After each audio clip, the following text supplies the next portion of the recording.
ఇప్పుడు కవిత కాంగ్రెస్లో చేరుతుందనే మాట ఎవరు చెప్పారో నాకు తెలియదు.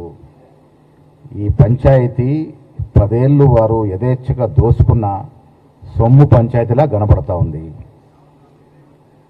నాకెవరో చెప్పారు ఇది వదినా మరదళ్ళ పంచాయతీ, వాటాల పంచాయతీ అని.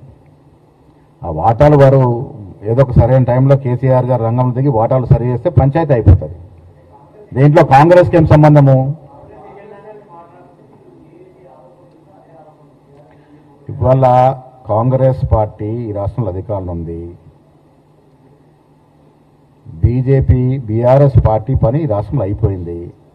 అయిపోయిన పార్టీలో అక్కడ వారి కుటుంబ పంచాయతీతో కాంగ్రెస్కి సంబంధము. వేరొక పార్టీలో జరుగుతున్న పంచాయతీ వల్ల లాభం పొందాలనే ప్రయత్నం మేము చేయము. మాకు కొన్ని నిర్దిష్టమైనటువంటి పద్ధతులు ఉన్నాయి. మాకు ఆ పంచాయతీ వారే తీర్చుకోవాలి.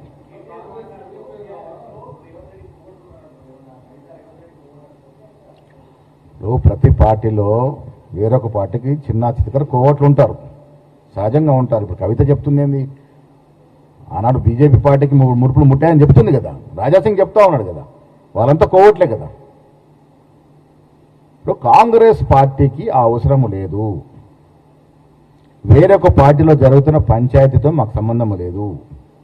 మాకున్న సమాచారం వల్ల ఇది ఆస్తి తగాదా, ఆస్తిలో వాటాల పంపకం తగాదా అని మాత్రమే మాకున్న సమాచారం.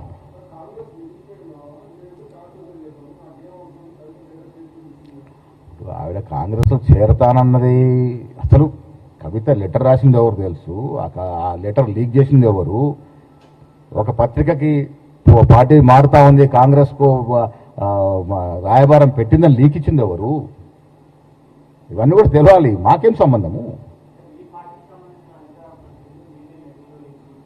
మాకేం సంబంధము? ఊహించి చెబితే చెప్పిండొచ్చు కానీ ఆవిడ రాసిన లేఖ కాంగ్రెస్ పార్టీకి సంబంధమే లేదు.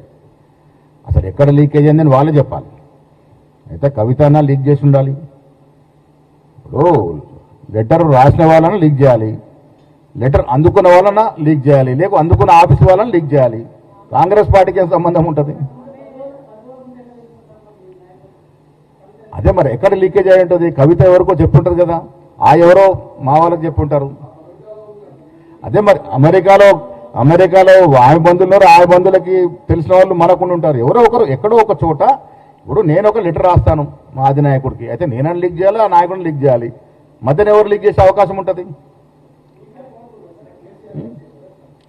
అంతే కదా. ఇప్పుడు కేసీఆర్ ఆఫీస్కి లేకపోయింది, ఇప్పుడు కవిత ఆఫీస్లోనే లీక్ కావాలి, అయితే కేసీఆర్ ఆఫీస్లో లీక్ కావాలి. 2 చోట్ల అవకాశం ఉంది, అంతే కదా. ఆమె లెటర్ ఎట్లా రాసిందో కూడా తెలియదు, మెయిల్ ద్వారా రాసిందా మరి దేని ద్వారా రాసిందో.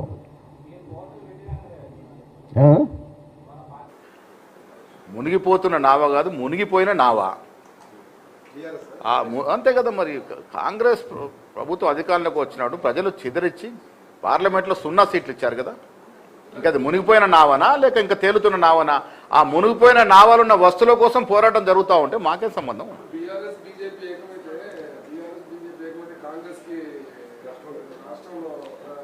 ఏమి నష్టం ఉండదండి. కాంగ్రెస్ పార్టీ ఇలా ప్రజల గుండెల్లో ఉంది. మేమిస్తున్న అభివృద్ధి సంక్షేమ ఫలాలు ప్రజలకు చేరుతూ ఉన్నాయి. బీజేపీకే అవకాశం ఉంటే 8 సీట్లు ఎందుకు వస్తాయి రాష్ట్రంలో గత ఎన్నికల్లో? బీఆర్ఎస్కే అవకాశం వేదలుచుకుంటే ప్రజలు పార్లమెంట్ సీట్లలో గుండు 0 ఎందుకు ఇస్తారు? గుండు 0 పార్టీ నామమాత్రం 8 సీట్లు వచ్చిన పార్టీ కలిస్తే టోటల్ 8 అవుతారు వాళ్ళు. ఇప్పుడు గతంలో కలిసే వారు పోరాడినారు, ఇప్పుడు ఓపెన్గా వస్తారు, అంతకంత నష్టం ఏముంది? కాంగ్రెస్ పార్టీ ఇవాళ ప్రజల గుండెల్లో ఉంది. ఇప్పుడు వచ్చే ఎన్నికల్లో నేను చాలా సందర్భాలు చెప్పాను, మేము ఇచ్చే కార్యక్రమాలు ప్రజల నానుడి. రేపు ఎన్నికల నాటికి డెఫినెట్గా మేము మళ్ళీ పుంజుకొని 90 సీట్ల వరకు వస్తాయనే నమ్మకం మాకుంది. ఎందుకంటే మేము ఇస్తున్నట్టు సంక్షేమం, మేము ఇస్తున్న అభివృద్ధి ఫలాలు ఆ రకంగా ఉన్నాయి. ప్రపంచ చరిత్రలో సన్నబియ్యం బీదవారికి సన్నబియ్యం ఇచ్చిన చరిత్ర ఈ దేశంలో ఏ రాష్ట్రంలోనే ఉందా? ఉచితంగా మహిళా బస్సు మొదలుకొని సన్న బియ్యాల వరకు మేము ఇచ్చినటువంటి సంక్షేమ కార్యక్రమాలు ఈ దేశంలో ఎక్కడ జరగట్లే. అంత చక్కటి కార్యక్రమాలు ఏ పరిస్థితులు ఇస్తున్నాం? అప్పన్నంగా రాష్ట్రాన్ని అమ్మేసి 8 లక్షల చిల్లర కోట్ల అప్పులో ముంచేసి పోతే కూడా అవన్నీ సర్దుకొని ఇవ్వగలుగుతున్నాం. ఇలా విదేశీ పెట్టుబడులు అన్ని వేల కోట్లు ఎట్లా తేయగలుగుతున్నాం? నమ్మకం కదా. రాష్ట్రంలో ఒక ప్రభుత్వం నడుస్తోంది, ఒక యువకుడు ముఖ్యమంత్రిగా ఉన్నాడు, టీం బాగుంది అనే నమ్మకంతో కదా పెట్టుబడులు వస్తూ ఉన్నాయి మాకు. ఆ నమ్మకంతో ముందుకు పోతాం. ప్రజలు మా మీద విశ్వాసం ఉంది. డెఫినెట్గా ఆ విశ్వాసంతో మళ్ళీ పోతాం. మళ్ళీ చెప్తా ఉన్నాను, బీజేపీ 8 సీట్లు, పార్లమెంట్లో బీఆర్ఎస్ పార్టీకి 0 సీట్లు.